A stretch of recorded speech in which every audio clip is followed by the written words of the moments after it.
Approaching TG station.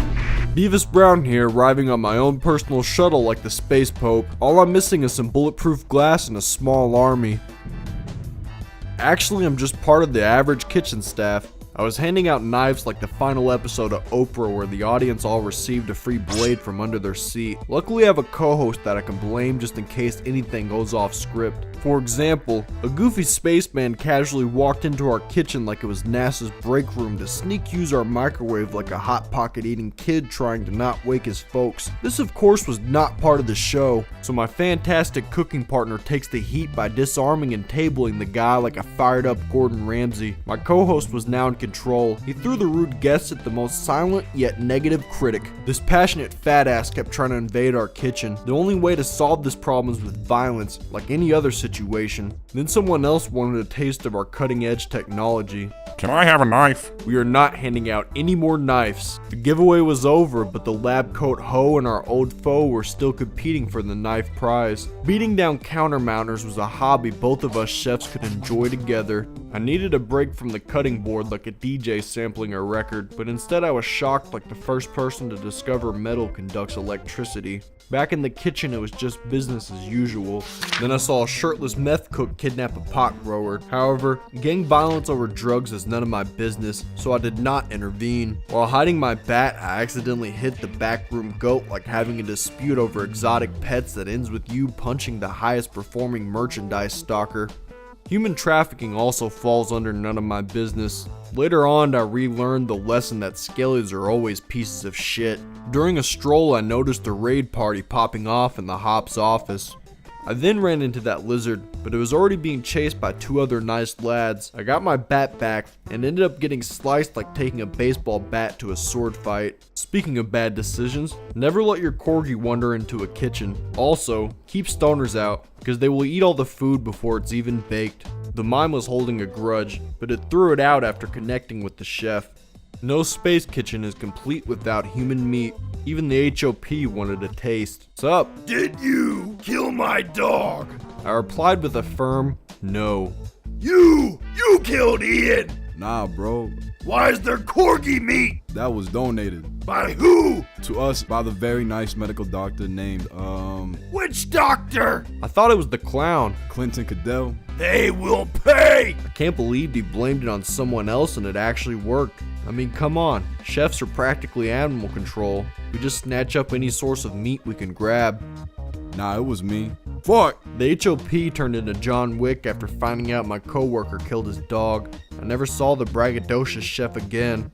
I was alone now, but at least the mime was throwing bodies at me to keep me company. First off, fuck your bitch. I walked the halls covered in more blood than a gynecologist that works part-time as a butcher. There was no time to clean up though, because it was Space Nerd Fight Night. The competitors were a mediocre medic versus a glam rocker. Military Cut got the upper hand and the match already appeared over. Although Disabler lasers started to change the outcome, it was not enough for Stripper Wig Bitch to take down Army Dude. The fight was then stopped by furries with scales. The mime is one sick fuck. He turned me into a Borg to act out his erotic robot fantasies. I was not having that, and he was not having that either. Oh, I was saved from my robotic shell, but I still hate humans. And flashbangers. Miss me with that bullshit. I was now in the emergency shuttle, but the battle was not over. I felt like I was being gang stalked, so I treated everyone like incoming baseballs. Then the CMO used his baton to keep me down like an unarmed Norwegian cop. This Zordon headass was not letting me get up like impotence, so I just hung to the side until I died like a lonely coward. Sadly, cowards never die. They just get promoted to captain. I had a reliable crew. My security team is Secret Service status because they play it by the book better than a religious person quoting Bible verses, so I figured they would not care if their superior master overlord took some of their weapons. On my way back to the bridge, some so-called artist was trying to sell me his mixtape, but you already know it's trash judging by his cat person cover. Aha! I knew this motherfucker was suspect. He started beating me with his briefcase, so I retaliated with my impression of a blind police officer with a taser. I was fortunate enough to hit with my last shot like a buzzer beater.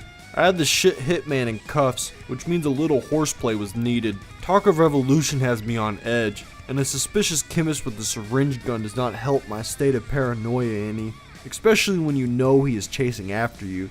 So instead of pulling my gun out, I let him fire first. Good thing I was able to matrix dodge the syringe like an anti-vaccine person. Someone practically gift wrapped my enemy for me and put them in front of the security Christmas tree. This caused me to cut him up faster than some Freddy Krueger stand-up. The reign of the blade continued with the help of some nobles from Sec. According to a replay, a referee said I killed an innocent man. My bad. I'm not gonna listen to someone who I think is the opponent. I was walking next to one of my red guards when they stunned me out of nowhere. At first I thought it was an accident, but the truth became clear. Death was revving up his engine to come pick me up. I thought I was about to be saved by this weeb degenerate, or the Borg, but the phony Sec officer was too strong. Plus the cosplaying loser was in on the revolution too. So after destroying the machine, they took care of me like a fallen dictator. When life hands you death, you drink or reproduce. But I can't do that. So I became a bartender. That's also a trader on the side.